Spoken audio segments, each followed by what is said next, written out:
MICAH Beats activated.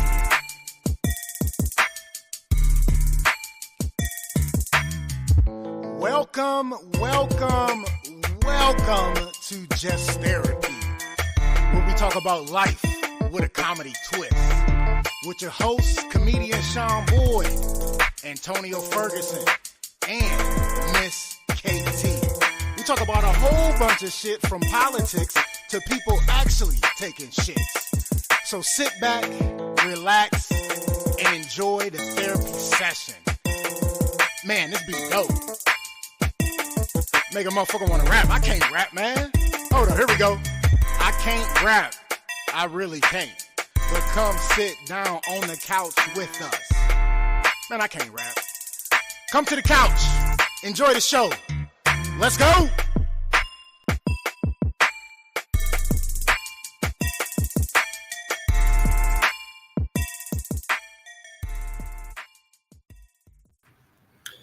Just another day on the couch, talking about all the problems of today. Yeah, what's going on, y'all? Welcome back to another episode of Just Therapy. I am your host, comedian Sean Boyd. It's another beautiful Monday evening, y'all. Woo, woo, woo, woo. And I am joined by my co-host with the most, Miss BBC. What up, sis? Greetings, my beautiful bodies. How you doing today? My favorite host with the most. You know, being blessed, loving life, same old, same old. Kyle Kirkpatrick in the building. What up, my guy? Thanks for tuning in. I appreciate it. Yep. Yeah, I'm good. Got some, some rough news today. One of my childhood friends passed away today, so rest in peace, my guy, Chris Davis, a.k.a. Chris D.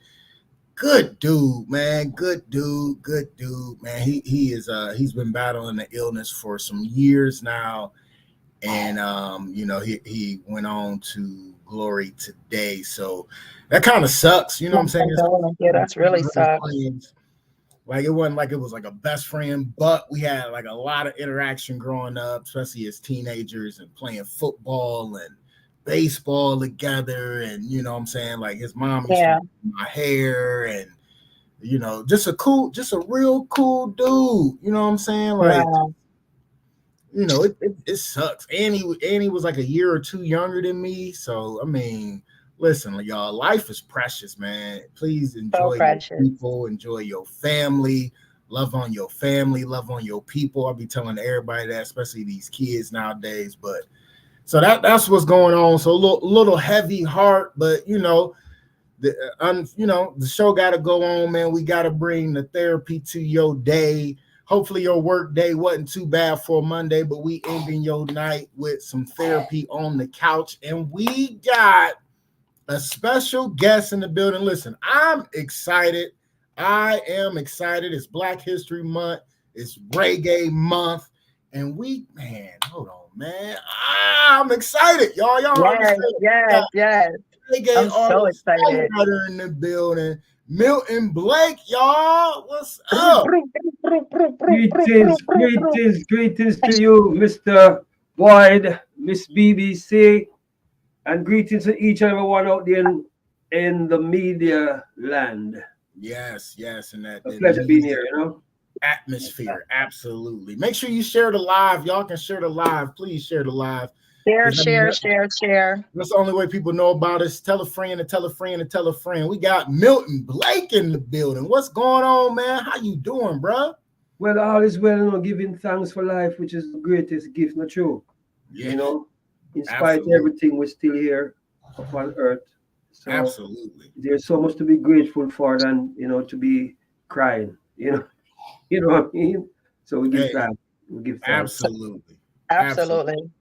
And sometimes we forget that it's so much to be grateful for, because sometimes we focus on the hard and sadness, which is very unfortunate. And I know personally, so we got to think about all the blessings: breathing, tasting, seeing,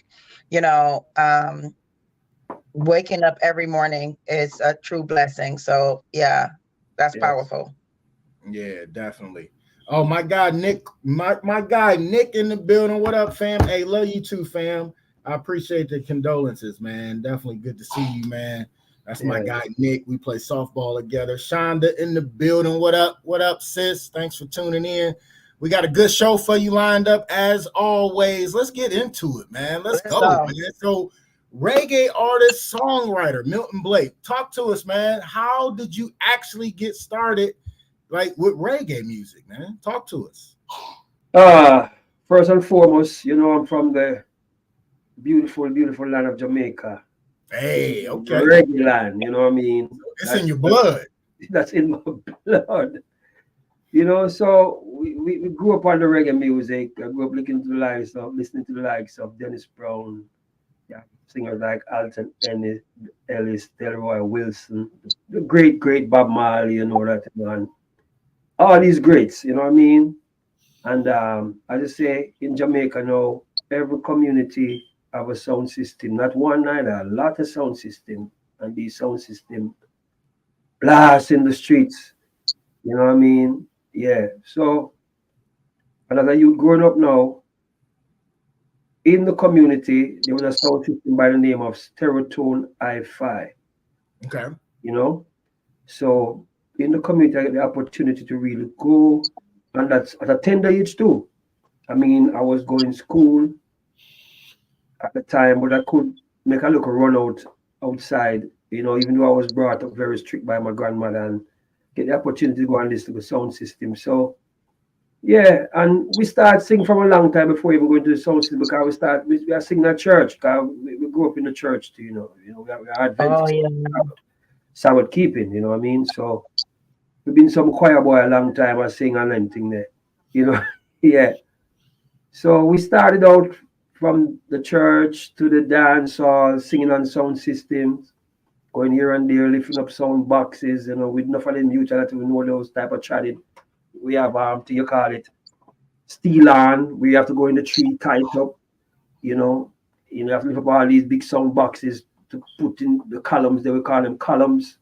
Okay. You know, those days you have the amp was like not like these modernized amp, was called tube amp, with this big light when it turn on, it just blink like that, like you know, like a flashlight. Yeah, tube amp. You know, so we're coming from very far, man. We're coming from very, very far at a tender age in the music. You know what I mean? Yeah. It's a journey.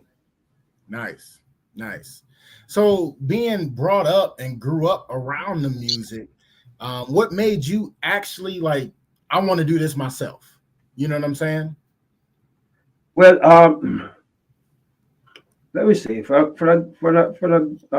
a start to understand myself, have my own my consciousness as a young man. I always listening to the reggae music in my home. We usually have this stereo. Back then, you have the thing inside. Most houses in Jamaica in those days, we have a thing named stereo where you play the record, the vinyls on. You know what I mean? My home, we have one. My uncle did have one inside here, so I usually play that regularly, listening to the great, but it was classic music those we listening back in those days, like you know the stylistics and you know those good the Manhattans and all these great you know singers, classic music. Because in my home, as I say, my home is like Christian home, so it was all anything coming in my home to play. It's always classic, you know what I mean? Because my grandmother, she not play, she's very strict, very very strict. So as I said, now the music, let me say, is an inborn concept. Because it's not nothing that I have to really practice or nothing. It's just that reggae, as I say, is a part of it. And then I get adopted to Dennis Brown is my idol. I get tapped in. There's a singer called Dennis Brown. Great Dennis Brown. He's the prince of, you know, they call him the crown prince of reggae. Bob Marley is a king and he is the crown prince of reggae. You know, so Dennis Brown is my idol, and I always listen to Dennis Brown songs, always singing Dennis Brown songs at a tender age, and all of that. Yeah. So now, going to school, after I leave all age school, I go to high school, which is called St. Catherine High. I start to write my compositions. From a tender, I start to write a lot of composition. And I said, one day I'm going to start singing these songs. Now, after getting the opportunity to go on this sound system in the community now, where I start to exercise these songs. But then now, through the people I'm not too familiar with the originality I'm coming with, I start to practice all these love songs that used to come from the United States, these R&Bs and all these songs. So I started to sing a lot of these songs, the Shy Lights and all these, as I told you, all these Manhattan songs, because I have them at home. So I learned them and start to sing them. And then I start singing them, I start mash up the whole place now, because actually some of these foreign songs, because a lot of people not familiar with them, it even come like it's my song I'm singing. You know what I mean? Mm-hmm. Yeah, and actually, even most of our singers in Jamaica, like Dennis Brown, Ken Wood, all the greats, they usually sing foreign songs. A lot of people think these songs was they who wrote these songs. You know, because many people didn't familiarize with the songs from You're abroad. right. You know what I mean? We more stick to our rootical song. So when you take a foreign song and sing it, ooh, you get glory for that. You know what I mean? So Yeah. that's, yeah, I usually do a lot of that, like sing over a lot of songs. Yeah, and you know the community now, you know the community behind you now start to boots you. Man, going on the street, man, you forgot to do this, man, and rare. But What was your first performance? Like what was the very first performance that you did? And well, when you did you feel like you were good, or did you know, smash, or like yeah, well, bomb? my first performance was at school. You know, you have the barbecue and the fets. So Okay. yeah, you know, we leave like all right. At that time in my life, I was going to high school, St. Catherine High. Mm-hmm. So most Fridays now, when you leave school, we like go to a different school. Like we go up to Jamaica College, or we go to a school called Calabar. Or we want to find ourselves at different school where we meet with other school children and you know clashes and singing. And so when barbecue, like if a school have a barbecue and you go there and get a chance to perform, you know, you go for rip it up. It's like you compete with the other guys at school. They will come to your school to and do the same thing. So have all of that, and then we at that time, you know, break dancing was on the hype too. You know, people were doing break dancing a lot, and I was a big Yes. break dancer. I was very good at it. I mean, like good at break dancing. I was crazy them times. Hold on, baby. So dancing, when I'm singing, I would take a time out to stop and do a little dancing too. There was a song Okay. I love to dance to, where it was one of my favorite songs. Everywhere I go, I dance that song. It was a song done by the group named Shannon. We started dancing and love put us into a groove. Soon as we, I love to and to make a man can break dance and pop and spin from my head and do all these crazy things.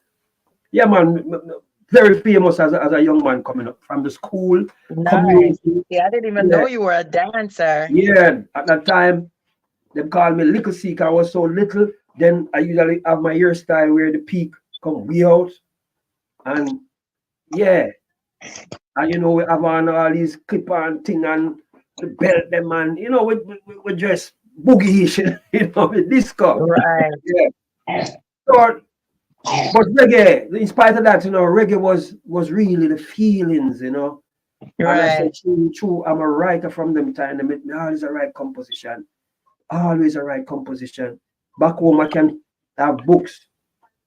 Not even back home, even upstairs right now. I take book from Jamaica when I was going to school. But I Yeah. have composition in right now for all these years. Yeah, I have a Okay. decatune. I have a decatune. It's a recorder from back those days with I don't know over. what that is. Yeah, it's a recorder. It's called decatone. Something you Okay. want. Actually, if I knew, I would take it down. It's upstairs. Oh my God! It is right here. Right there. Let me see. Watch it. Yeah, because I'm in my studio. Right. See this. Oh, okay. Okay, yeah. I was from a tender age. It's called a decatone. Oh, On a this, recorder. I've owned 87 topics on this from a young man. Oh wow. Wow. And I What was store the this, I first song you preserve this, recorded? I store this. This come like a baby to come. I'm upset to myself, say, one of these days I'm gonna sing some song from this. Nice. Yeah. What was the first song you ever recorded live? I mean, recorded in the studio. All right, the very first song I recorded was for Dwight Pickney. What's the name of that song? He Lives. I know he lives. That's something like a gospel. Cause you know, I was think you must be that church man. Somebody sang them always come like gospel. He Nice. lives, yeah. So you know, yeah, he lives. I did it for a man called Dwight Pickney. He's a great guitarist from Jamaica. Famous, very famous. One of our great legend in the music fraternity in Jamaica. Nice. Dwight Pickney. You can look him up when you finish. Yeah, he's still alive now. Dwight Pickney? Yeah, Dwight Pickney. Yeah. Okay. Yeah, great guitarist, you know. He was with back days he was playing with the Roots Radic band and all that. You know what I mean? And that band a very big band. Because I come to be where I grew up in the music that I reached to a point where this band, players from that band even started to play music for my album. Nice. Okay. And I knew them from I was a tender age till now I grew up, become a man, and I even have those men playing on my album. Right. You know, album that I have released in 2019, Temporary Obstacle. Roots Radic band play on my album. They play a lot of the beats on it too. Is that what brought you to the States? And how long have you been here? Well, I mean, to foreign, you know. No, I've been here a while now. I've been here like let's say about 15 years. But you know, I've been going and coming. I usually go and come to Cleveland, you know, even this America. Like back then I usually come up on show. Well, all right. My visa is music. I came to America through music. It's music bring me here. You know what I mean? Music take me to this country. And we came on tour. That was I think it was 2000. We had Luciano. Like Luciano was just breaking out those times. So we have this big crew. And I came. That's the first time I came to the House of the Blues was 2002 here in Cleveland. And you know, most of my friends when I was here was really excited because I haven't seen most of my friends for years. You know, they got Will Powder and you know Survivalists, some other guys that here in Cleveland. I haven't seen them, and when they heard it was coming, and they all came into the show because we let them in from the back. And yeah, House of Blues, long years ago. That's my first time coming to Cleveland. Nice. Yeah, that's my very first time. And yeah, me and Luciano and the Firehouse crew. Daddy. So what made you stay in Cleveland to continue doing your reggae music? Watch it now. I came here, then you know I gone again back home, and you know I say we go back and forth because we've been doing shows. I know most of my shows I do here in the United States. You know, back home, come to show, go back. Then it was a stage I said to myself, I want to learn the culture of America. You know, that's the reason why I came here. I stay like get myself pinned. Like I want to come here one time and see the lifestyle of my black brother and sister here in America. Because I always hear the lifestyle. Yes, I say, okay. All right. Next time I come here, I'm gonna chill. So I came to New York. I went to Arizona first. My sister Nancy, we did 2 shows. Then when we were going back, I let the promoter give me a ticket to come right to New York. I said, I'm not going back to Jamaica. Because I have a auntie living in New York. Said, let me go by my aunt, spend a week or so and chill. So when I went to New York, I woke up on some other friends now from Jamaica, and some of them were they here in Cleveland, but they wasn't in New York at the time. And they were partying and all that, and they said, come up to Cleveland. So I ride up with them, I rode up back with them to Cleveland. And I just did a Cleveland because I never rushed to go home. I said, I'm going to chill at Cleveland. And I started to go. That's how this place, I used to hear about this place when I was in Jamaica. Daly's was the popular. So I wanted the guys to tell me Daly's, yes. About Daly's. When in Jamaica hear about this Daly's, I said, take me there. And they took me there. And when I was there, this little place, you know what I mean? This big name, like, I was like, whoa, what, you know, have a vibe and thing, and, you know. Yeah. Yeah, it was good. Then That night, the first night I came, and the excitement, man, I'm singing, I have to sing, I'm sing a song that night. You know, I sung about 3-4 songs and chill out, have a vibe. And then I say, oh. So we start to move around now in Cleveland, move around. I'm sorry, I'm not chill for a little while. I call back home, I tell my kids, I say, now I cool out for a little while, I soon come home. I do a lot of shopping too. So I have to send out the stuff that I bought because I wasn't going there, I was chilling. You know? Right. Yeah, and then, you know, it was those days were back then in Cleveland, those time. It was so good. It was so, and I was a baby. I was young, but I remember sneaking into dailies and it was nice. just like the vibe was different.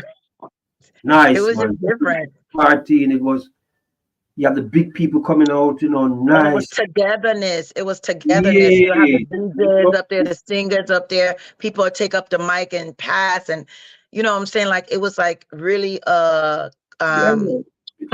Nice. It was a community of people. You ready to play a song? Nice. Yeah, let's get one of your songs jumping in here, man. Let's go and play one of your songs. Let's see here. All right, here we go, y'all. Take a listen.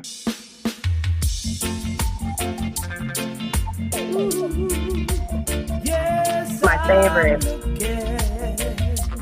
Looking for love.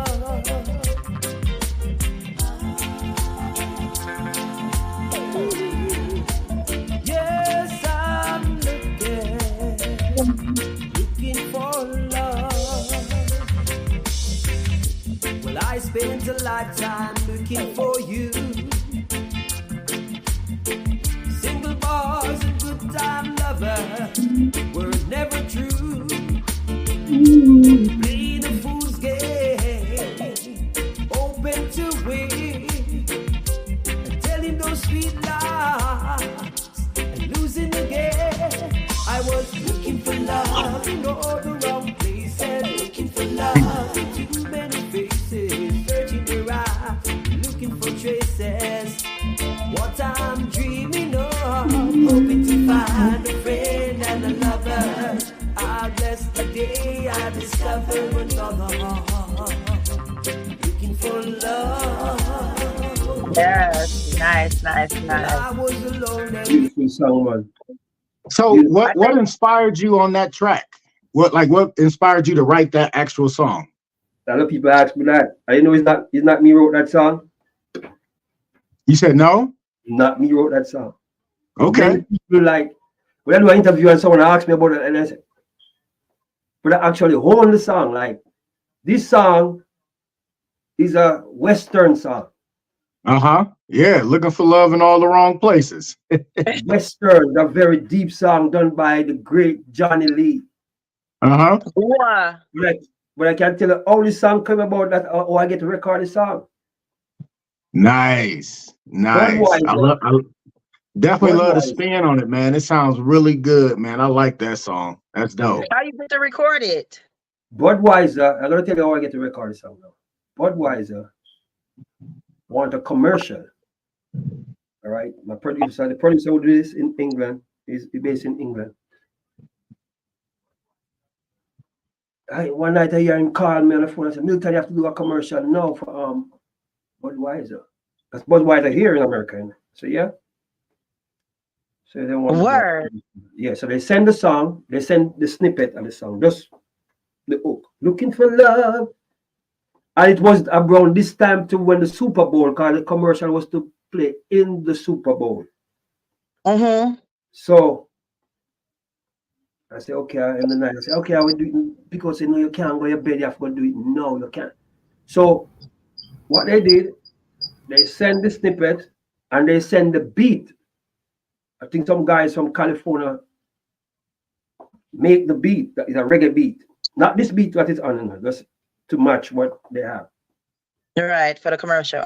Yeah, so Kumba come on the studio and I did it. I sent it back to them. They sent a message and they love it. And I was send a contract. They sent part of my advance already. And they sent a part of the money. Yeah.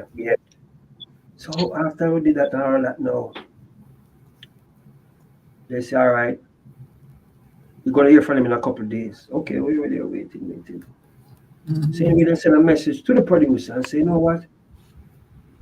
We're gonna use the original track. Okay. That's what's in your mind. You know what I mean? We say, you know what, we have a meeting and thing, and I think they want to use back the original track. You're not gonna use the reggae format. I was like, damn. Imagine I get money in it, but it wasn't the money. I just want that. No, it's still the That song. commercial and the Super Bowl excitement. Yeah. That was the big deal for me. That was like me, and they love it everything. But they say, like when I keep a meeting, they say, all right, we're gonna use back there. So they use, because it came on the commercial, did run on that year for the Super Bowl, you know? But it was the original song, Johnny Lee part. They used just that little set snippet they used. I was like, damn. That would have been good with the reggae vibe. That would have really been good. Especially since reggae is rising. I still have it. I have a cut. I have a cut that I made with the reggae. And me and the guy then play a nice beat too. But anyway, after that, the producer said, Milton, you know what? You can't sing back this song, you know. It's okay. I'm gonna boom up a computer and bring up Johnny Lee. So I'm sorry. I'm gonna just write down the words. And sorry, give me 2 days. I'm gonna send you a beat, and him send the beat. This song, this beat is called Moonlight Lover. It's an original beat done by Barrington Levy, a song named Moonlight Lover. That's what it does sound like that. Yeah, by Barrington Levy. So that's now. Who calling? Oh my God. Hold on a minute, I'm cut out my brother. Hey, my brother, I'm in the middle of an interview. Call me back, please. All right, bye. Sweet. Yeah, so when an international reggae artist answer the phone, it's like boom, right in an interview. Like that's dope. Yeah, so he sent me the beat, and then I just dropped down the song. And when I did the song, it's like everybody was like, damn, because remember, you know, I said it is a Western song. Right. So I sing it far different from how it is. I just own the song. I sing it Milton Blake. Yeah. You're right. Reggae style. Interview I did from that song. I like that. It was only 2 interviews I did where those DJs kind of said, yeah, Milton, where you find this Johnny Lee, man? You go deep for this one. Because this is a way, way down song. You know what I mean? It's Johnny Lee classics. It is its song. That's what that song means. Nice. Yeah. Nice. So what you got coming up? Any tour dates coming up? Any shows coming up? We're right now working up on apart we have Reggae Fest here we're doing the Reggae Fest here in Cleveland with BBC, and you know what I mean, and that's for Cleveland. But I'm working on a tour as we speak. You know, I don't want to say much. Okay. I like working in silence, you know, so I don't talk. You know what I mean? So you still working on some stuff, you know, and then when it's ready with us, blast. You know what I mean? Right. Some stuff we're working on to go to Europe to do some stuff, some promotion over there also and thing, you know. So I got a thing in the pipeline, and I just say I'm talking to you from in the lab. I'm in the studio right now, always working. I have 4 albums I can get up tomorrow morning and release right now. I don't have to sing a next note in music. I always just writing songs and singing. You know what I mean? Yes. Then, I went to Nigeria in December there, and I'm doing a project with a top producer from over there, Afrobeat. So you can look out for the Afrobeat. Gonna be, man, we have a single right now. We're gonna be crazy. I'm telling you, crazy. You know, title I can't deny. Man. All right. Ooh. If you don't mind, drop your social media so people can follow you and check out the music and see where you coming close to them next. Yes, I'll do that. Yeah, I mean, everybody can follow me on all the major platform. Because if you're not this business and don't upon the major platform, I might as well just leave it. You know? So when somebody says, where can find Milton Blake, I always say, just Google search Milton Blake. Because I put up my name, everything just fly up. You see everything. I mean, everything. There's no secret about Milton Blake. Everything is there. Video, the link, the songs, everything is there. Everything tying. You know what I mean? You know, yeah. So it's right there. You know what I mean? Mm-hmm. So we just keep working, man. Always working. Never stop working. Making music. You know, I have an album. Well, I can tell you about this one. I have a Lovers Rock album gonna be releasing very soon. Strictly Lovers. You know what I mean? Strictly Lovers. That's what's up. So gotta keep that going, man. Hold on. Why the y'all gotta excuse me. Can y'all hear me? Can y'all hear me? Yeah. Yes, yes. So y'all gotta excuse me. My computer trying to act up and I'm trying to switch back and forth. I'm just gonna stay right here on the phone. But I'm gonna have to jump out real quick because I can't hear y'all right now. It did it to me before, but I'm gonna fix it. Like I fixed it before. So give me 2 seconds. Hey, go ahead and start with our recap real quick. We like to talk about what happened to us during the weekend or whatnot. So Miss BBC, start us off with the recap, and by the time I come back, I'll be able to hear y'all. Okay. Well, my recap for this weekend, you know, of course, I was working on some music. I got some new stuff coming out. I am learning to work in silence, so I haven't been definitely putting anything out there, but working on music. Of course, I do Uber now, so I really was going hard with the Uber. I thought that yesterday for the Super Bowl was going to be really busy, but it really was not busy. And a lot of people were just like, I forgot about the Super Bowl and this and the other. So I think a lot of people stayed at home. But I try not to get too caught up in too many of those events because, you know, of rituals like Valentine's Day and all that. That's not my thing or whatever like that. Although I do have to, you know, sell products and stuff like that and flowers, but that's a whole nother story.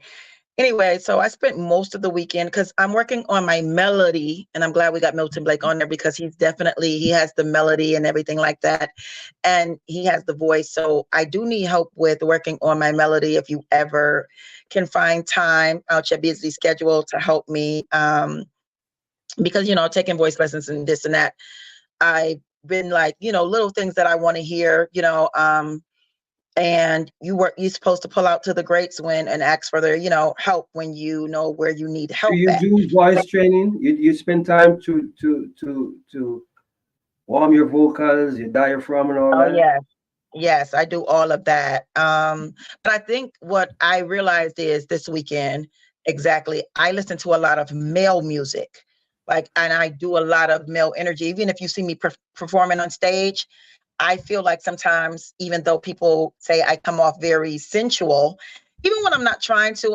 that's part of my spirit and it's a part of my, you know, uprising. But sometimes I feel like I'm always like grabbing myself or like, you know, I come off like really, so I'm trying to like find my sensual. Well, that's the spirit and that's your feeling. Feeling coming in form. Some people jump off of the stage, some people climb light posts. And not for real. Tell you know what I mean? But based on your vocal, you definitely have to, you know, find the time out to set your range, allow to balance the range with that breath, because the secret is breathing. First and foremost. Yeah, no, that is really the secret. And since I'm only working with 1.5 long, is breathing. And balance the breath and then exit it to make it exit out of you, with you still controlling it. While it's coming out of you, is you controlling that wind, that breath. Yeah. You know so that's I mean? What I'm working on. And that was my weekend. So work with your diaphragm, you know, a lot of, you know, it's your thigh, your belly. That's where the power is from, the thigh and the belly. I got a lot of power in my thighs and in my belly because I'm big body. So the thighs and the belly is definitely power. But I just gotta, you know, because you know I'm only working with 1.5 long. So I only have a half of my left long. So But I'm After much the better power than I now, then was. you gotta try to find out now. I just say the melody, come with Well, we'll talk various. about it when we link up, though. We'll Yeah, talk we about have it to definitely when you link up. find out. Yeah, Yeah. we So can lead the way. Okay. recap So your what happened weekend. with you this weekend, Mr. Blake? How was your weekend, brother? It was good, as I say, I'm a home person, so I was at home yesterday. The game, it's strange to say this, but I don't even understand these games that you talk about. I understand the basketball. I know it's one of my favorite games, is Super Bowl or whatever. My brother JR Blessing always laugh at me. I said, Milton, it's full time you learn this game now, but I don't connect to this game, this game, never yet. You know what I mean? If I see people watching, I would be there. Sometime around gathering, this is how funny it is now. Most around gathering, and man, I say, "Yeah, man, and the quarterback and see me, and they would say to me like, "Hey, Milton, you see what the quarterback do the thing the other day?" And me just, yeah. For me, that's what I mean. I don't know nothing, but we just answer because we just answer, yeah, man, and very. We don't know nothing at all about the game. JR said, man, time for you to learn the game. So I was here yesterday and looking at the game. So the guy run through and call it touchdown and whatever. But today I cook. But then I'm in the kitchen and cook. I love cooking. There you go. I always on the fireside. Busy. My wife not worried about cooking. She's sweetheart too. Because me always I go to the kitchen, so she cool. So, That's what's up. That's yeah, what's up. yeah. So yeah, I just cook, have a drink, and relax. And yeah, I was doing a lot of reading. Yes, I read a lot, and yeah, Okay. it's my weekend. My weekend is great. That's what's up. Sound like a chill weekend. Yeah. My weekend was all right. Same old, same old. Like chilled with little mama. We, had a good time. Saturday we went out to breakfast as always. Just me and her little daughter daddy date. And Yeah. watched the game yesterday. Went to my girl's parents' house for brunch yesterday, and then came home, chilled, watched the game.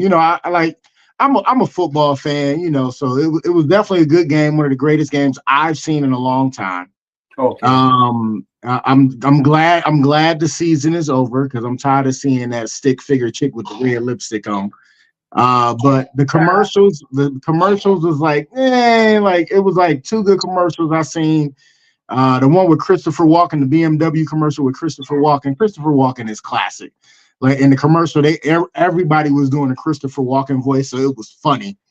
And then the other one I liked was the State Farm commercial with Arnold Schwarzenegger, and they brought back little Danny DeVito, so it was good to see him back. They had that old school movie Twins growing up. You know what I'm saying? So it was cool. It was funny. They was playing on Arnold's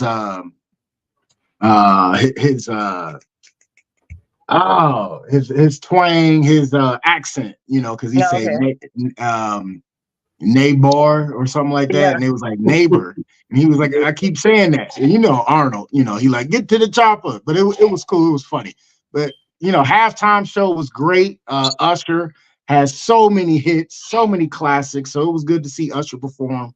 And it was a good game, man. I definitely was tired this morning because of the OT, but it was very, very entertaining game. So that was pretty much my weekend. It wasn't bad at all. Yeah. Okay. Not That's at cool. all. Say that again. I said that was cool.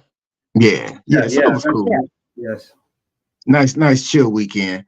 All right, let's get to it, y'all. We always like to do childhood memories. We like to get into our past, especially our guest past. We like to get one childhood memory. It can be funny, crazy, whatever. Just give us one childhood memory. I'm gonna skip this week. They didn't already heard so much about me, so I'll let you two ride it out. Miss BBC, going to give us a childhood memory, and then we'll have Mr. Blake give us one, and we'll keep it moving. Okay. Jesus, let me see. Childhood memory. I want to share this one, and it's kind of sad. It's very sad, but it was brought up because of a situation. I was hanging out with this guy, and he was telling me about this homeless lady, and the homeless lady would like go into the apartments where he lived and sleep inside the laundry room. And so then he was like, and I made sure my door was closed because like, why is she sleeping in the laundry room and this and that and the other? Now, when I see the lady, he like, yeah, she be sleeping. And so I see her, but when I see her, she's walking, she got power in her legs. She got strong back. She looked like she coming from a job. She got a bag. She doesn't look like, how regular homeless people look. So he's like, yeah. So, me, I'm a passionate person for people. So I'm like, have you ever talked to her? Have you ever asked her, like, do she need a blanket? Do she need anything? You're talking about, he like, yeah, I locked the door. I make sure she can't get it. And it just, and it reminded me of a lady that used to live in our neighborhood, and they called her Crazy Mary. And when I was little, I still was always this passionate, like when I didn't like for people to talk about people, because my family was always talking about, especially my brothers and them being so dark and so whatever. So I used to always be like, hi, Miss Mary. Hi, Miss Mary. This and that and the other. She would always say hi, and she would call me like Teresa or something, this name. And so I'd be like, my name is Chrissy, like, I'm Chrissy or whatever. And she would just be like, I just told people my name, like, don't come for me. It's BBC to y'all. Anyway, so she will always wear this belt around her head. She will pull up her dress and like pee in the playground, and she would sleep in the bus stops and everything like that. Now I knew her son, and her son was like, he had it going on. But they always say her son comes and get her. Her son will come and get her and go take her home, wash her up and everything like that. Now, one day I'm out there and I'm conversing with the son as a teenager, and, we're talking business stuff or whatever like that, because I always been a hustler. And I said, oh, dang, there go Crazy Mary. I ain't seen her in a long time. And he was like, don't call her that. And I was like, oh, okay, calm down. And then he told me, he was like, that's my mother. He like, I actually been looking for her. He like, I hadn't seen her. I've been looking for her for a week now. And then he tells me the story that his sister was dealing with some big time men or whatever, and from another place, and she did something, and they sent her head to the mother in the mail, and his mother never been the same again. So I just was so, I'm saying, it was something when he told me this story. And and it made me always know, no matter what, you can't judge a book by its cover. You know what I'm saying? You don't know what somebody has been through. You don't know, as a young girl, like, what I'm saying, a teenager, that from that point, I always was like, I never liked talking about people. I never liked talking down people or whatever like that. But this lady found that, that came to her house, and she never was the same again. So that story came up with this guy, and it just made me know never to judge a person, never to talk down a person, never nothing, because this lady was a totally good mom, and that situation changed her whole life. And it changed my life too, and it made me know never ever to judge anybody again. Wow, that took a turn, BBC. You said it was sad, but golly. So that was a childhood thing that I will remember forever.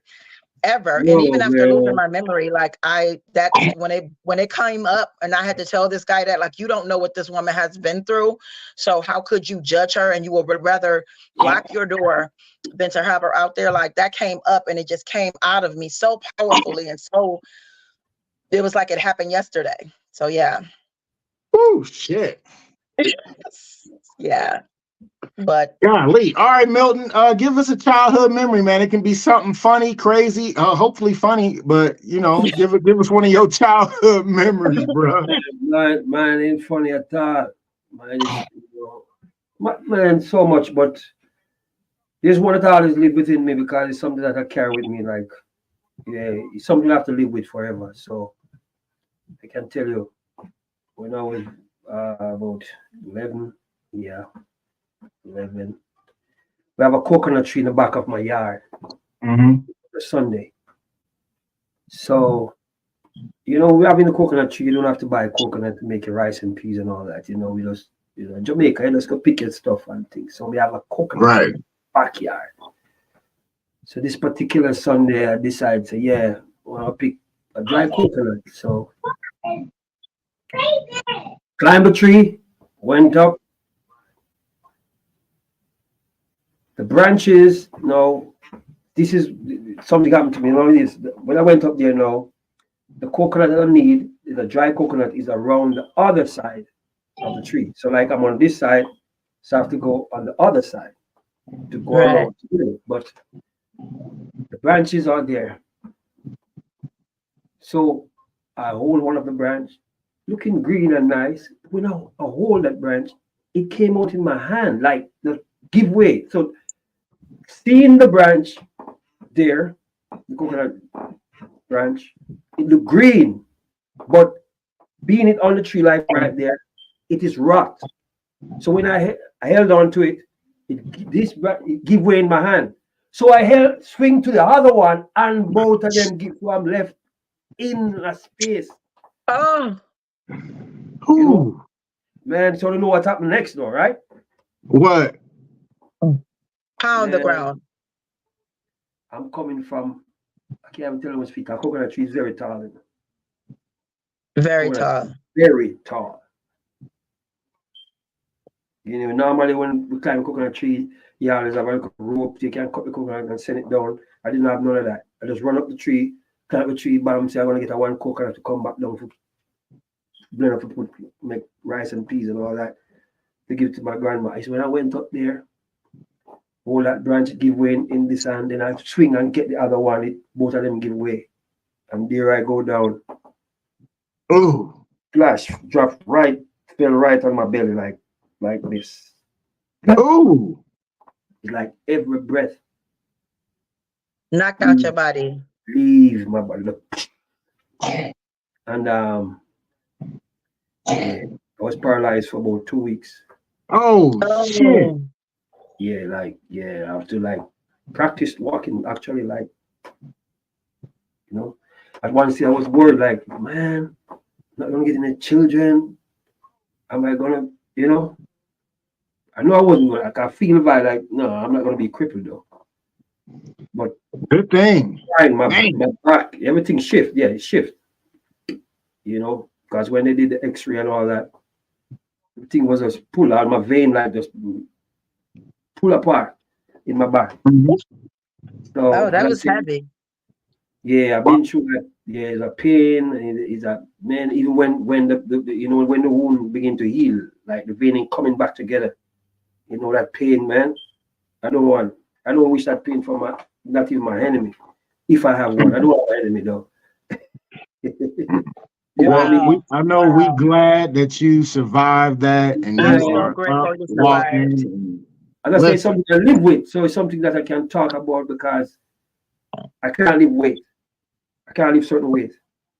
Right. I can't stand too long. I can't sit too long. Mm. Everything I have to do in between time. Right. I stand too long. I have to be sitting on here too long. I forget up and say, yeah, all right, Mr. Boy, and stretch the and then go back now. So right, it's something I live with. You know what I mean? Okay. Yeah, something that's right. I know how to exercise. I know to take up things. All the power I put on my thigh. Anything I'm doing, you won't see me just bend like I bend with a crouch. Right. Like a woman, woman. That's something going on like a girl too. Yeah. The power here. You know what I mean? Yeah, but I have my strap with me. I have my back strap sometime. I have a strap like eat. You can make it warm. And you strap yourself with that and all that, So yeah, that's something that I live with. It's not severe. No, I don't know if when I'm getting much old, that might come back. You know what I mean? Right. But no, it's not too bad, and that's the reason why even when I'm performing, I can't do some things I would like to look at. As I used to, I could flick and all those. I can't. I'm not taking the chance to do none of those stuff. Yeah, don't do it. I usually like run and flick and what I mean. Right. all these crazy things. So I can't. I told him I usually dance disco. I usually dance. I do all these crazy things. Mm-hmm. But you So can't do that anymore. can't do anything Well, anymore. don't, I mean, you probably Because could, your but you risk. don't do it. Yeah, my risk and hurt my Yeah. back. You know what I mean? So I just keep myself steady. Yeah, man. So Okay. that's a lifetime memory. All right. I will bet. Oh my gosh, man. All right, let's keep it moving, y'all. Let's get to something positive in here. We always like to give people flowers while they still here. Instead of giving people flowers while they're dead and gone, like we so conditioned to do, we like to give people flowers while they still here and so they can smell their roses. All right. My flowers this week are gonna go out to a brother from another mother, my guy Anthony Savat. I actually met him. It'll be 15 years because, like, I met him when I started comedy. So next month is 15 years for me. So I've been knowing this dude 14 plus years. Good dude, man. This dude right here has always been the A1 day one since I started comedy. Good brother. Like literally, he do my taxes. He accountant, so he do my taxes. And it's funny because like he started doing my parents' taxes first, right? And because like I was in a rush to get my money back. You know how especially around that time everybody be broke. So I was in a rush to get my money back, so I didn't go to him. But then I started going to him and been with him ever since. Stand-up dude, funny dude. I done took him on the road with me to feature. Like we didn't have some laughs together. Definitely a lot of laughs and a lot of stories with me and him after comedy shows and and taking females back to his house when he stayed out in Randolph. But good dude, still doing my taxes. Stand-up brother. Our sons was close in age. His was a little bit younger than mine, but he's always been such a genuine, cool dude. Held Kent, the university, down as far as doing comedy. Gave a lot of people their first start with the mic.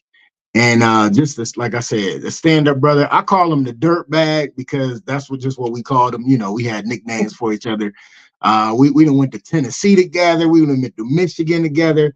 He's always had my back, and I've always had his back. So Anthony Savat, you getting your flowers today, fam. You deserve them all day, man. Much love. Yes. Yeah. All right. So which one of y'all want to get flowers next? Milton, you want to go with some flowers next? Get somebody some flowers. Somebody you appreciate. Oh my God. I want to Flowers. Whoa. I like that, BBC. Okay, I see you. A lot of people, my brother. I tell you, like, all right, say, here in Cleveland, then let me pick out some people from here in Cleveland. First, my wife, for sure. There you go. Yeah. Since I came here, she had my back. You know what I mean? Before we even got married, she was always there for me. And she actually know Cleveland, and she was the one who take me around and show me here, take me there. At the time, just being here, they would have a vehicle. Said, take the vehicle, drive, learn the place. You know what I mean? Yes. Yeah. Show me what is what, who is who, and I always love and respect her for that for the rest of my life. Yeah. Big up, Mama Blake. Yeah. Bless up. JR, Blessington, another brethren, another brother. Yeah, when I met him, he never leave my side. There we go. Never, like never. And that's the only home. His home is the only home I go into. Like I was going to anything I want, just like my yard and come out. You can come to my yard, the same thing. You have to ask a question. I was going, I come out, look anything you want. Take boom and gone about my business. You know what I mean? Yes. Brother, same thing with him. Next person I will give flowers to, Miss BBC right there on the program. She too, when I first came here, she showed me a lot of love. She was doing her promotional thing, and she gave me the first interview here too, back in those times. I did. Miss BBC, yeah man. Blessings. Thank you. Yeah, and a lot of bridging around here. But yeah, yeah, these three people, Miss BBC, my wife, JR, I think they are the most significant person right here I can talk about. That's what's up. You know, Appreciate That's it. what's up. Flowers well deserved. That's what's up. yeah, Yeah. that's it. Miss BBC, who you giving your flowers to today? I'm giving my flowers today to all entertainers. I think everybody on every level of entertainment, because people never know like how it's not easy, and it's very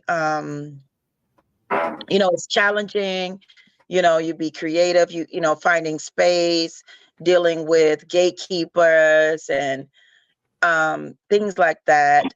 I met a lot of people today that I had to speak energy into, and they want so badly to, but they feel like they didn't have a space. I know what that feels like. It's Mhm. very, True. I've never been a person to let people tell me what I can't do.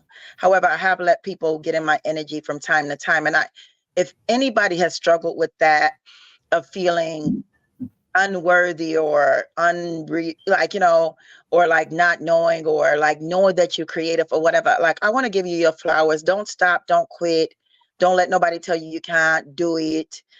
Don't don't worry about anything. The flowers is there. I said that you can do it. Tell them Miss BBC said so. That's who my flowers going to. Any part of entertainment that anybody is in, trust me, it's timing. It has nothing to do with anything else but timing. So that's who my flowers are going to. There we go. There we go. Yep. Definitely. Flowers well deserved. Flowers well Yes, deserved. yes, Did you yes. see the big smile on my face when you started though? Do you know why I had that I huge didn't. smile? That What was the huge Kool-Aid grin? what was the grin for? What was it for? So I love when you give flowers. Absolutely love it. Since you've been a co-host, you've never gave one individual flower. It's always a group. And I love that. I love that. Because Yeah, it's always well deserved. I love that. I like that. That's what's up. that's That's my dope. belief. Yeah, I like I'm that. definitely about community building. So Hey, ain't nothing wrong with that. Ain't nothing wrong with that's the that at vibe. all. It's not a diss. It's definitely something I love. That's what's up. Oh, Yes. Mhm. nah, I don't get that Yep. much from you, so I'm gonna take it. Don't do that. Don't do that. Don't do that. Don't act like I'm no hater. Don't do that. All right, No, let's you're get not into it, here. y'all. So it is Black History Month. I got another Black History fact for you. All right. I know last week we did a little personal Black history about my mom.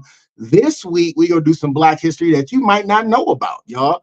Listen, the youngest teacher in America is a 16-year-old Black teen with 3 degrees, becomes the America's youngest full-time teacher, y'all. So Wow. Shania Muhammad, a 16-year-old girl from Oklahoma City, Oklahoma, who already has 3 college degrees, has become Blessing. America's youngest full-time salary teacher. She is currently teaching the third grade at a school in her hometown. Although some are saying that she is too young, Shania has proven herself to be more than qualified for the job. She holds a bachelor's degree in early childhood development and also earned 2 associate degrees from That is Oklahoma true. City Community College and Langston University when she was just 14 years old. In Wow. addition, she has completed 2 years of National Teachers Professional Development training through the Thurgood Marshall Foundation. But beyond Mm. her long resume and professional accolades, she also has a true desire and passion for teaching and being in the classroom. Listen. Yes, Woo-hoo! that is Listen. amazing. I Great, love great, it. great, great. No. And you're never too young. Like, it's Never. born in your spirit. It's Yes. Yep. born in your whatever it's like, whatever you are, whatever you're gonna be, whatever your purpose.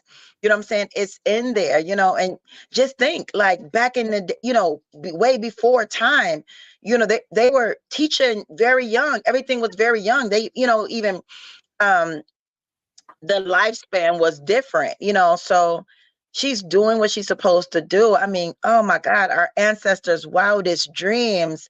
I'm in love with that. I'm so in love with Yes. that. I'm so proud Yes. to Yes. hear that, Yes. right? Nice, Yes. nice.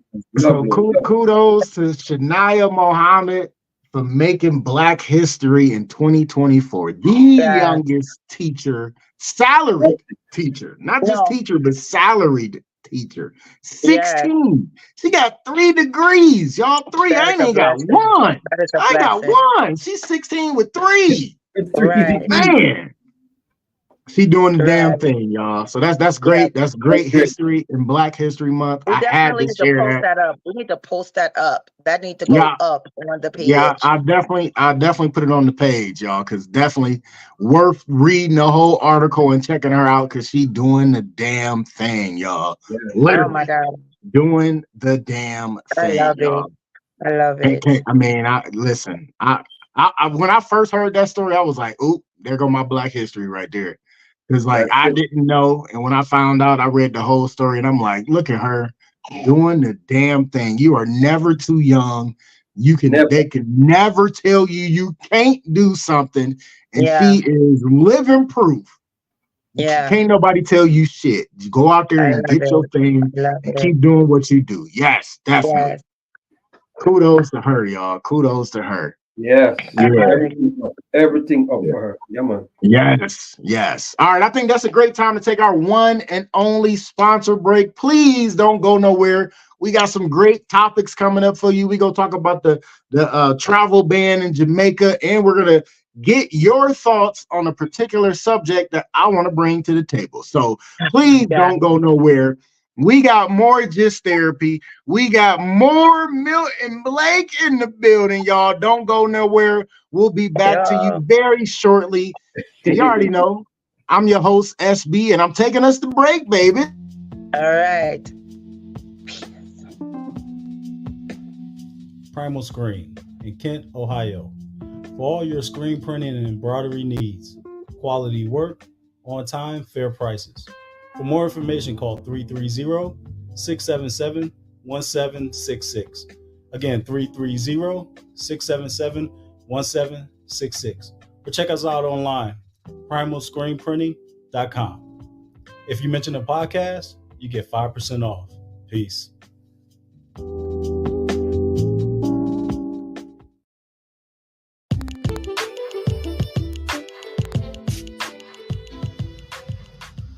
Custom Design Aquariums, where we bring your aquatic dreams to life. With your help, using your imagination, together, we will turn your home or office into a peaceful getaway.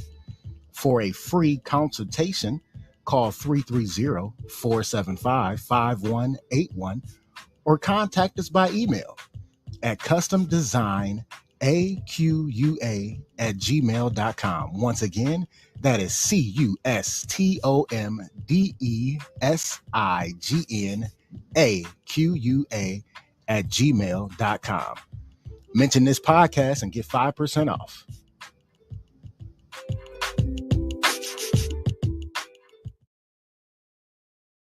Ooh, y'all already know what it is. Y'all know what it is, man. I love me some pizza, and I'm telling you, I got the best place for you. Yes, Twisted Tomato Pizzeria. They got 3 locations and 1 on the way. First location is in Cuyahoga Falls. Their address is 1909 Bailey Road, Cuyahoga Falls. Make sure you check them out. And the second location, let me get that phone number to you. That number is 330-928-2222. Second location is in downtown Akron, across the street from Rubber Duck Stadium. That address is 325 South Main Street, Akron, Ohio. Their phone number, 330-849-5707. And their latest location is in Stowe. That's 3031 Graham Road, Stowe, Ohio. Their phone number is 330-673-9410. Best thing I like about the Twisted Tomato in Akron, Ohio, has to be the beer wall. I like to call it the Dave and Buster's of beer because They got 36 glorious taps of beer, wine, ale, IPAs, whatever you can think of is on that wall. Reason why I call it the Dave and Buster's of beer is you go in there, you put money on the card, you walk up to the taps, and you put the card next to the tap, and you start pouring as much beer as your heart desires. I mean, it's just so good. When it hits your lips, it's just so good. But drink responsibly. And another thing I love about Twisted Tomato Pizzeria is they cater to your taste buds. A lot of people be like, SB, what do you mean they cater to your taste buds? Exactly what I said. Whatever you want on your pizza, they will make it happen. I am allergic to milk, so I'm a cheeseless type of person. So anytime I order something, I say no cheese, extra sauce with all the toppings. And it be so delicious. That first bite, every time I take that first bite, it be, bitch. Like, it's just that delicious. Make sure you check them out. Best thing about them, they are the official sponsor of Just Therapy, the podcast. So when you mention our name, you get a 10% discount. Yes, I said it, 10% discount. Make sure you ask for the owner, Brad Culver, because that's my guy all day. Get your 10% discount. Let them know Just Therapy, the podcast, send you, and you will be satisfied. I promise you'll be satisfied. And remember, if it's pizza, it's possible. Yeah. Yes. You already know what it is. Yep. All right, some shameless plugs. Y'all know I got a show coming up hold on, let me move this banner out the way. This Saturday, come and join us up in Geneva, Ohio at the Boot. Yes. That is 3750 North Broadway in Geneva. Make sure you come check us out. Listen, don't nobody celebrate Valentine's Day on Wednesday anyway. Y'all ain't doing shit. Y'all got the kids at home. You really ain't got no money yet because it ain't payday. You might have spent your money on bills. So come and celebrate Valentine's weekend with us. I'm headlining, and I got some special guests I'm bringing. Tsunami and my main guy, Brandon Petrie, is featuring for me and a couple other guest spots with me on that show. It's gonna be funny. I'm telling you this right now. You ready to laugh? Come laugh your ass off because we bringing it that night. Make sure y'all come check us out. I got some other shows coming up as well. March 1st, I will be in Cleveland, Ohio at Diamond 8 Lounge. Come check us out. Ulysses Dickerson is headlining. Ryan Polk's on the show. Twyla's on the show. My guy Tyrone Gaines is on the show. And the male playwright Yarbrough is hosting the show. It's gonna be a good time. Come check us out. I think it's like $15 at the door. Come check us out, y'all. And always, every last Thursday at Jilly's Music Room, Revival Poetry Night. Listen, Revival the Mic Poetry Night with family of the show, Ebony Red, Concrete Rose, Medusa, and man, why did I miss that last name? And listen, these ladies bring fire to the microphone. Make sure you check that out. And of course, coming up real soon, May 25th, May 26th, Saturday and Sunday, Reggae Fest Cleveland. Go feel the vibes.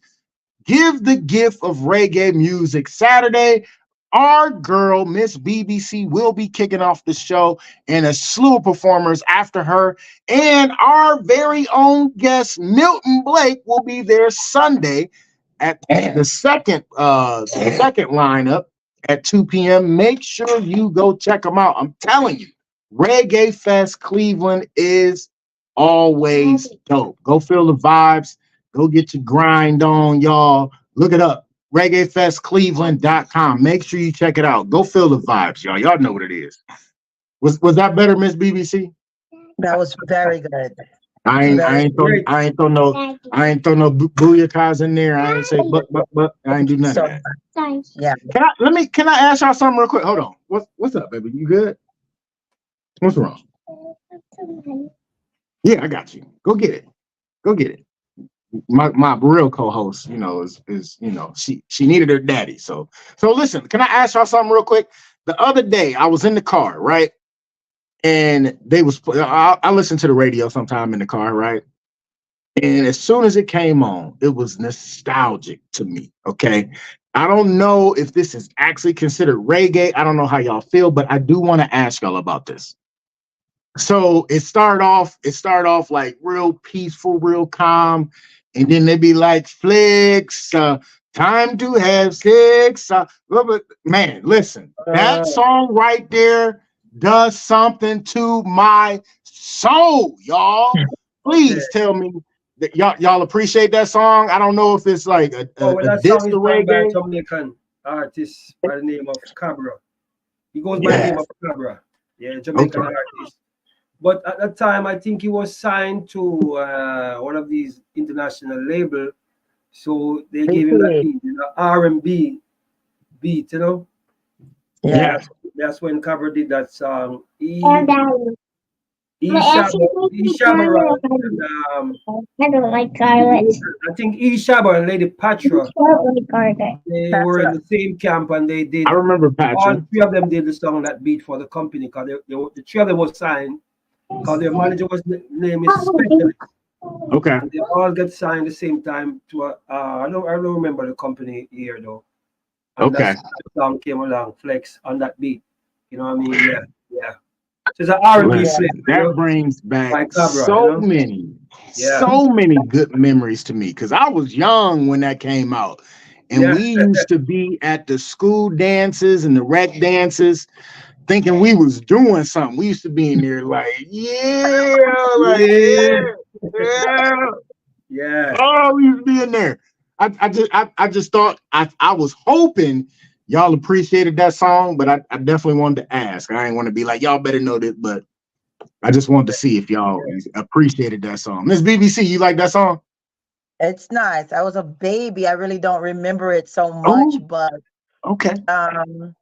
I feel like, I remember like hearing my brothers and them, like it was just the whole vibes and everything like that. Like, so, anything to me, and this is just my own feeling, when it comes to anybody doing music, especially in the Caribbean energy, and that it got play and energy from, the States or whatever like that, it gives me a vibes because it's like, I love when people can relate because a lot of people are like, well, I don't like dance or I don't like reggae or whatever like that. So Loved it.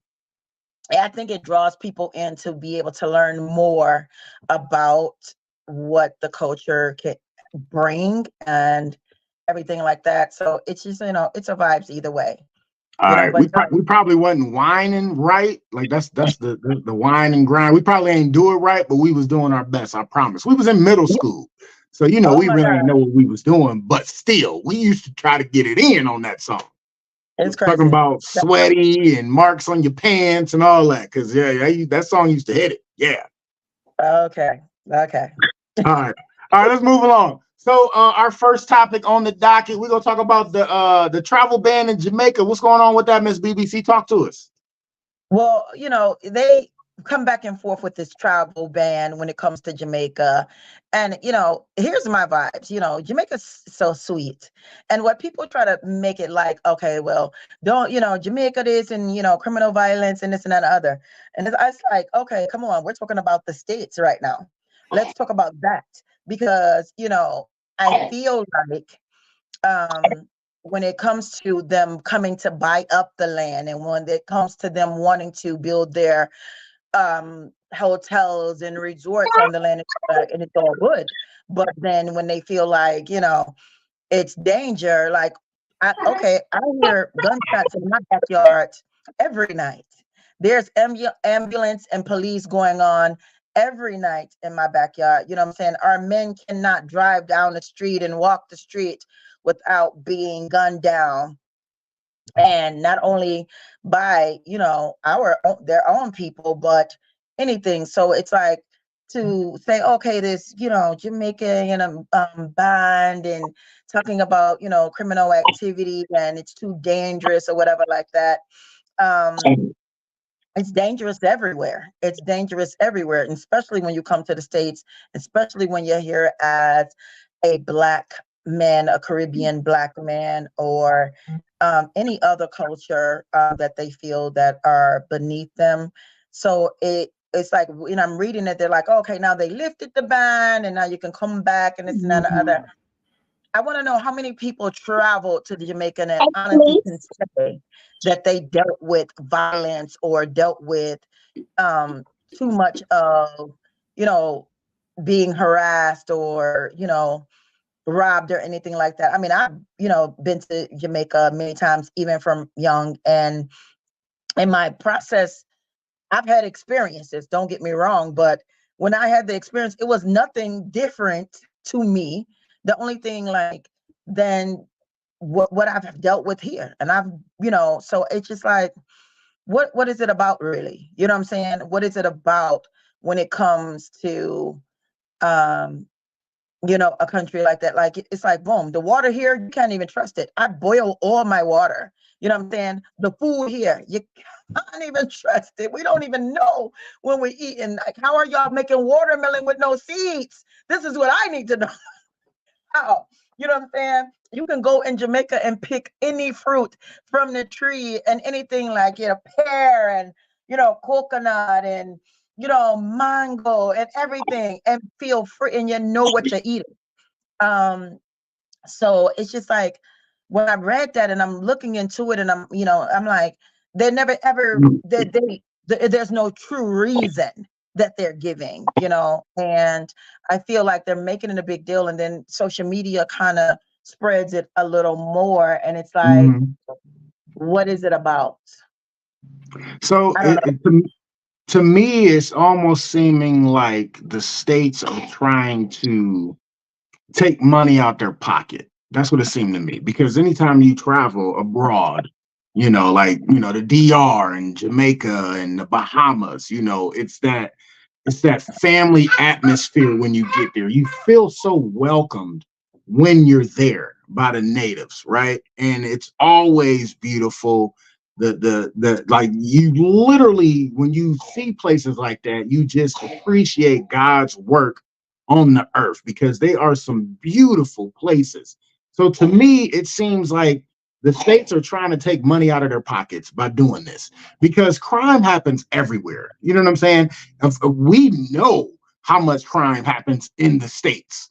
You know what I'm saying? But you want to put a travel ban on a beautiful place like that just to try to deter people from spending their money and making profit off of seeing a beautiful place. Like, that's just what it seems like to me. That's just my opinion. That's not, that's one. That's my opinion. My bad. That's it. You hit the nail right on the head. It's not the very first time they say this about Jamaica. And tell people not to come to the island of Jamaica. But as you said, crime there everywhere, man. You know what I mean? It's nothing strange to nobody. Sorry for the unfortunate one. You go on a corner, man, may stick you and take $1 from you, or what have you, That everywhere.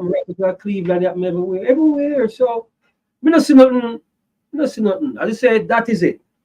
The main truth about this thing, and as you say, that's what you feel. I mean, that's why I use the word feel. I know you're just trying to make people derail, not to go to the island to enjoy the island. You know what I mean? Yeah.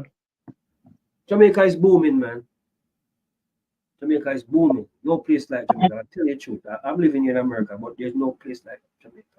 Right. No place like Jamaica. I mean, I'm telling you, like, yeah, the island are really special, man. Like, special, like, magical.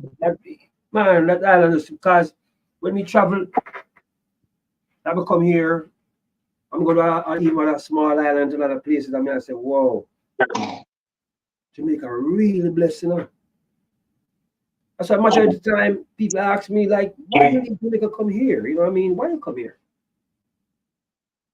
Why you come here? Sometimes even I myself, why you come here? I'm already here. I'm like here still. I'm not something like, right. I move around and think, but yeah, Jamaica, man, there's no place like Jamaica. I can tell you that. The atmosphere, the water, man, even just the water alone, the rivers that you can go to, the beaches that you can go to, Yes. relax. I hear Miss BBC and say, "Cause see, she go there and she should love it. Like she can write a book about it because she love it. You know what I mean? Yeah. Let me tell you, I have coconut tree in my yard. I don't have to buy pepper. I don't have to buy hockey. I don't have to buy callaloo. I don't have to buy tomato. As a matter of fact, we have a farm. My father has a whole farm. We have coffee farm in the Blue Mountains. Like coffee. You know what I mean? Yeah. On that farm, I'm gonna bring you some next time I come on back. that farm, we have yam, bananas, breadfruit, plantain, everything you can think of. When I'm in Jamaica, I don't buy food. I just drive to the farm, pick, and take back down. Cane, sugar cane, apple. Yeah. I mean, oh my God. everything is there. Yeah. You know what I mean? And let me tell you. Yeah. Let me tell you this one. Like over there, I buy a tin of ackee at the store. I'm supposed to pay $12, $13, sometimes $15. $15. I'm gonna say, look, man.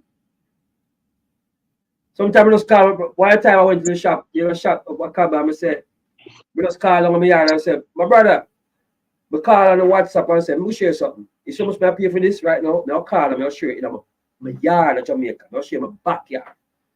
I'm just WhatsApp my brother and say, show the man the ackee tree. Ackee just enough on the tree, sir. You see that? We just climb, pick. I could supply you guys with ackee right here. Well, that's I the need beauty some. of Jamaica. Pepper, everything you just can just go and just pick. We plant our own cabbage. These cabbage up here are plastic. They're not real. They're not cabbage, real. when you're cooking a cabbage, was spring water. These cabbages are so tough. Never wondered what is this. Yeah, you can't even rip it with your teeth, like when you try to eat it. Man. You can't even eat it. Cabbage them look good. If you take one of the cabbage leaves and take your lighter and burn it. Yo, it's like a rubber, man. Yeah. You know what? Another thing I wanted to say is like when people go to Jamaica, they want you to come to the resorts, but what people don't want to do, what they don't want people to do, they say, don't come to Jamaica, they don't want them to go in with the natives of Jamaica, but that's where the real beauty is. You People can't go to the resort. Anywhere you go, not even Jamaica, if you go to a place to enjoy the place, you can't leave from house and go to the next house. Yeah. You have to go in the street. You have to. You're going to learn when you go to the street. Even when, so I have people that live up, in the country and they have a lot of money. When I go there, and no matter where I go, I'm the baby. So I'm treated like a baby regardless. And I never have to do nothing. Like, oh, take the baby this and the baby that, baby this. But when I'm up there, I'm always like, but I can walk out barefoot. I'm out there, belly out, barefoot. My belly always out, but barefoot.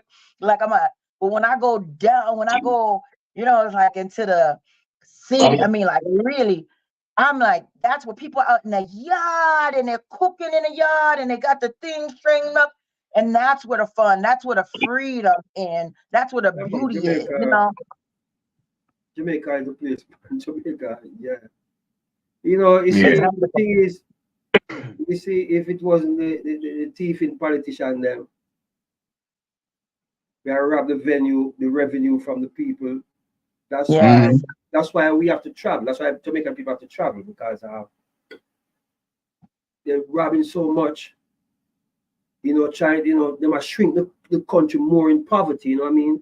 A country that is so bright and have so much wealth. We have wealth. One of our main wealth we have in Jamaica is water.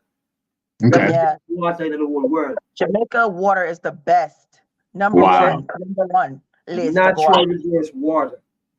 And I say, why the government no make we invest in water and supply the world with water? We have that. Like, what we can't out of water. We have rainforest. We can't out of water. Like, not out of water. You know what I mean? Mm-hmm. So we have that, and we have the solid food. The food with the health, natural food. You know what I mean? No fertilized. Natural food we eat from the earth. And that's what people, you don't know how old people are there. You don't know how, when you go there and you see somebody, I met a Rasta woman, she was like 102. And I just seen a video with the Rasta woman, pure vegan. She was 119 years old. 119, I think they said she was. And she was like in good, you're moving her body and dancing and picking up all this stuff. You don't know. If you leave the country, man, stop, with them things. They always do it. They always do it to Jamaica. I don't know why. And, crime is everywhere, man. What you said. You look at, like, it's about the money. It's about keeping it. They want people to, and it's like, okay, if you go, they want them to only visit their resorts, everything. They want to give the money, but people don't want to do that. They want to keep the money. No, go upstairs. They want to keep the money, and I mean, it's all financial. It's always financial. Always. And then it's probably the airlines too, so they can hike up their prices. Like, it's just not. They're all in it together. It's all a group. It's all a circle. So like, oh, okay, well, then they know more people want to go. People are gonna, if you tell people not to do something, of course they're gonna want to do it. Hike up the prices here, hike up the prices at the resorts. All of that. Right. To keep the people down. Yeah, absolutely. So people, I can say, go to Jamaica, enjoy yourself, saying beautiful sunshine, nice red stripe there, and nice food, and whosoever eat meat, the curry goat, then enough, and all this stuff. A full joy Jamaica, man, and enjoy yourself on the beaches, them saying, and the riverside. Don't let out the river them nice, and the springs and all these things. And the waterfall. Yeah, man. I eat up all my breadfruit and ackee, fried breadfruit. Yeah, man. Yeah. Absolutely. Yeah, because like I'm glad we brung that up, because like I said, that was, as soon as I heard that, I was like, it's definitely they just trying to take money out of people's pockets. Man, that's exactly what it is. I mess with like that's the only thing it is. For real. All day. All right, let's get to this. I want to find out y'all thoughts on this, y'all. Here we go. Let's put this up real quick. I need to bring it up on my computer because I can't see that little ass shit. So let me see if I can find. Let me see if I can find where I saved it so I can bring it up. Let's see here. Because I cannot. There's no way I'm gonna be able to read that from my phone screen. So where did it go? I saved it to my computer because that's how I uploaded it. Let's see.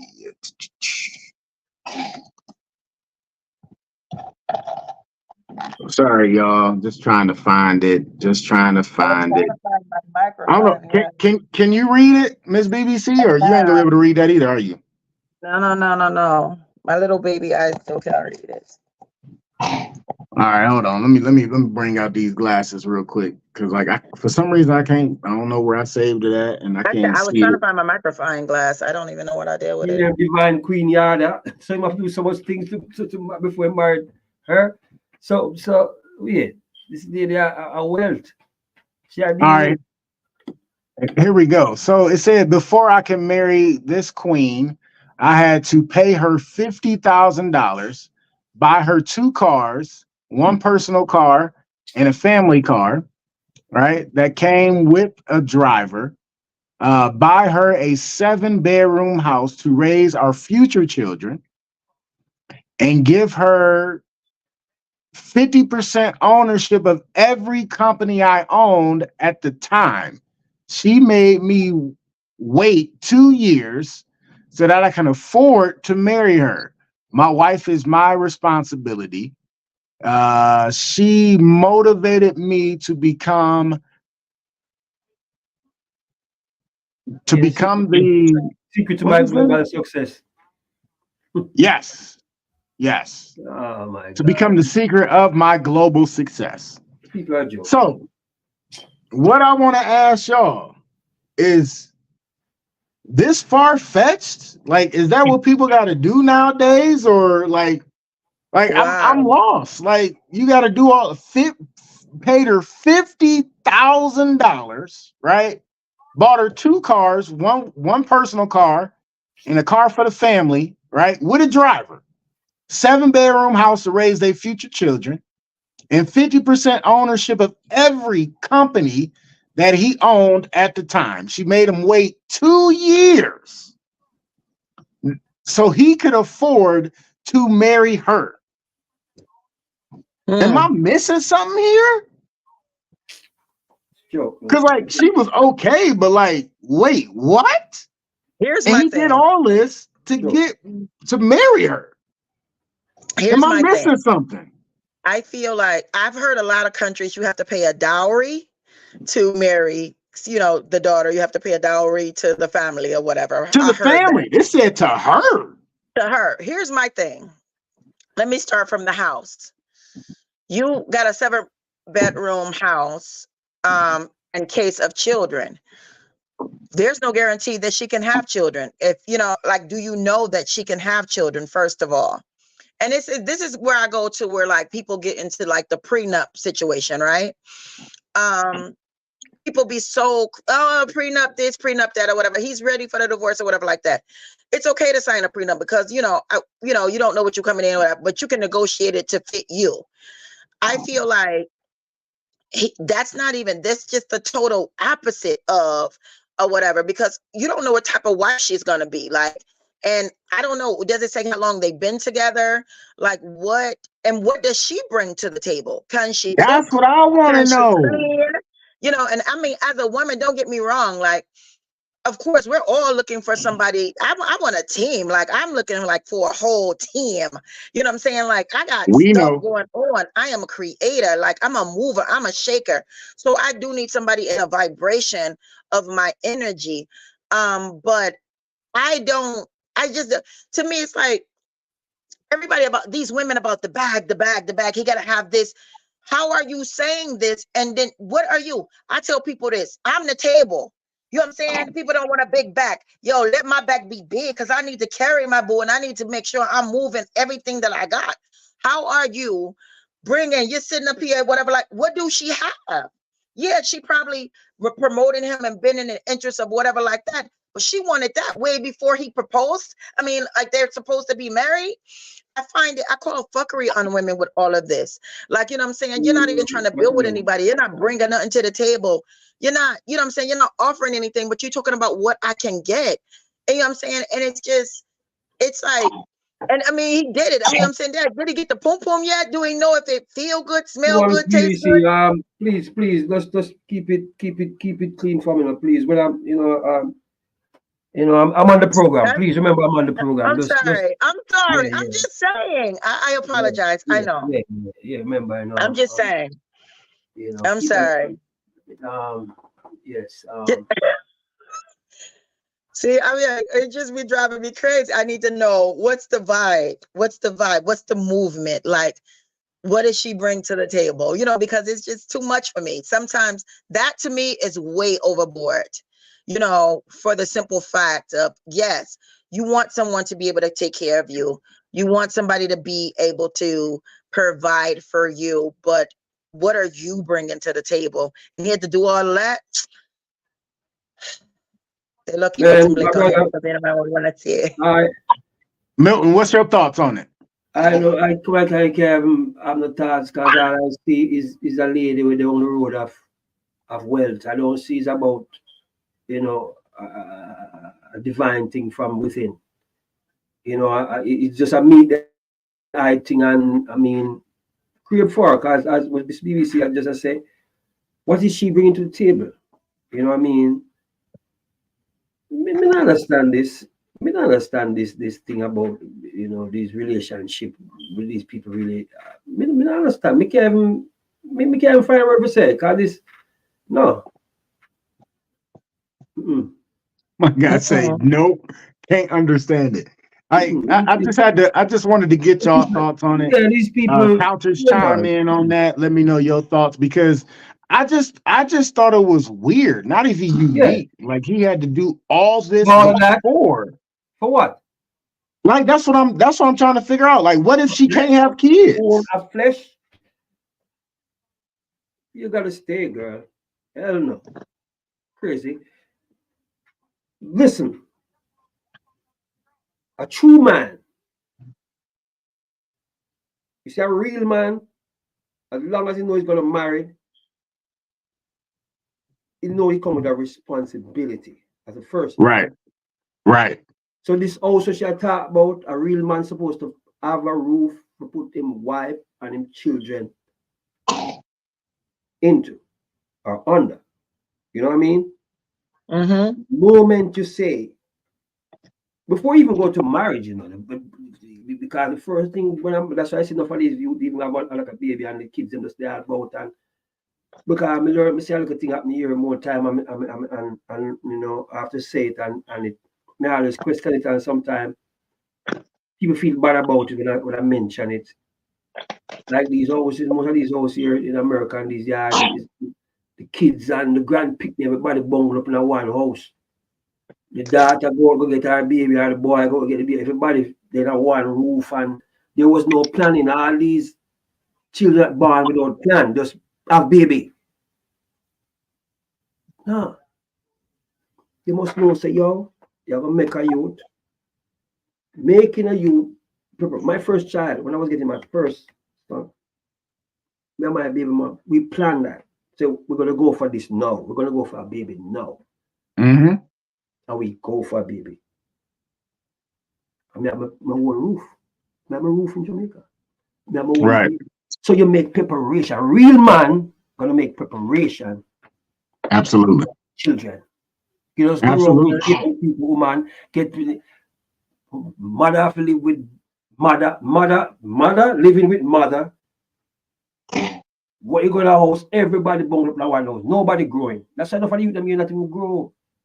In terms of you know they must go out and fend for themselves. They depend upon the mommy or the daddy inside. I'm not talking about daddy because I'm very rare to see the house of daddy around here. I don't know where the fathers are. Is the woman, is the mother and father around here. Most of the women, you know what I mean? But Yeah. daddy gone. You know, and that's very sad. So if this virgin know him gonna marry this girl, him supposed to know, say him have to, put in place certain things. He's gonna come, so I make preparation for that. You have to make preparation. So I don't know this woman. She's I would say she's very demanding though. She's Very. demanding. For what? Very. Like, what happened? For what? I want to know what happened to the partnership. What happened to building each other up? To building something together instead of you got to bring this before we can even become one. What you know can what I'm we saying? do together? Yes. Right. That's what can we build together? Must Absolutely. build together. Yeah. Absolutely. Absolutely. Yeah. That's definitely a deep conversation. I like you, brother. Definitely. I love that insight, man. Love that insight. And you it tickled my heart. It tickled my heart when you was like, BBC, hey, relax. Yeah. It tickled my heart. Because it's too many unknowns in that situation. Like, what if she can't have kids, right? What if that 7-bedroom house and she only have one kid and can't have no more kids? Or what if she not like uplifting to that person? You know what I'm saying? What if she don't really lift him up like he needs to be? You know what I'm saying? What if she really don't support like she needs to be? You know what I'm saying? It's just so many non-factors for all these demands instead of let's build together. You know? Absolutely. Let's do this together, man. That's what it is, man. Togetherness, you know what I mean? Absolutely. Absolutely. My guy, Milton Blake, man. Thanks for coming to the show, man. Thanks for coming to the couch, man. Definitely enjoyed this episode, man. Pleasure, Mr. Boyd and Miss BBC. Thank you both for here, man. You know. I appreciate it, man. Appreciate it. BBC always call me for doing a little thing. I should know me ever ready for jump here now. Yeah, man. Yeah, man. So yes, definitely listen, y'all. Check out, please check out Reggae Fest. Yes. Our very own Miss BBC and our guest Milton Blake will be on the card May 25th Saturday, May 26th Sunday for Milton. BBC is on the 25th. I'm definitely gonna try to do my best and show my face in the place. I promise I'm gonna try to do my best. I don't know if I'm gonna be able to make 2 days, but I'm gonna try to make at least one of them and come support because that's big things, man. I appreciate y'all. Yeah. Hey, before we get out of here, Milton, give your social medias again to tell people how they can follow you one more time. Yes, what I'm saying, you just can Google search Milton Blake because my platform, I'm on every platform. The Spotify, the Instagram, you know, the basic, all the platforms. So it's simple to get to me. Google Milton Blake. Hey, there we go. There we go. Look him up at Milton Blake. Absolutely. Over with. That's the brand. And it's over with. Yeah. Right. All right. Before we get up out of here, you already know what we got to do. We got to give you the clothes. Little mama, you coming or what? Come on. What you got? We got it in there eating their snacks. We got to give you the clothes. Something you can ponder on. Yeah. Until the next time you see us live on YouTube, Facebook Live, and hear us next day on Spotify. So you'll close tonight, something you can ponder on. All right, here we go. You don't always need to understand your journey in life. You just need to trust that you are going in the right direction. Yeah. Powerful. One more time. Here we go. You don't always need to understand your journey in life. You just need to trust that you are going in the right direction. Yeah. Somebody break that down for me and we'll get up out of here. Don't trust the journey. Know that you're going in the right direction. Break it down. Yeah, go ahead. Break that down for us, Milt. Yeah, as long as you follow the path of your dream, just keep going in that direction. Don't turn. Don't differ from it. Simple. Just that. Keep going. Your Absolutely. Dream. Basic. Absolutely. That's what I'm saying. Keep going. Bless, bless, bless. Nice. Way to break it down for us. Again, man, thanks for coming to the couch, man. Definitely appreciate you showing up, showing out, man. Definitely gotta hook up again. Let me know when you're having one of your plays, man. I want to come live. Yeah, no doubt, man. Like I said, the next spot close to you probably is Geneva, not too far if you're up in Cleveland. That's that one. And then I ain't gonna be doing too long on this show. I think this is the closest, March 1st. But I'm only doing like 10-minute spot, but you know, it's a nice fire lineup. Geneva, what is you say?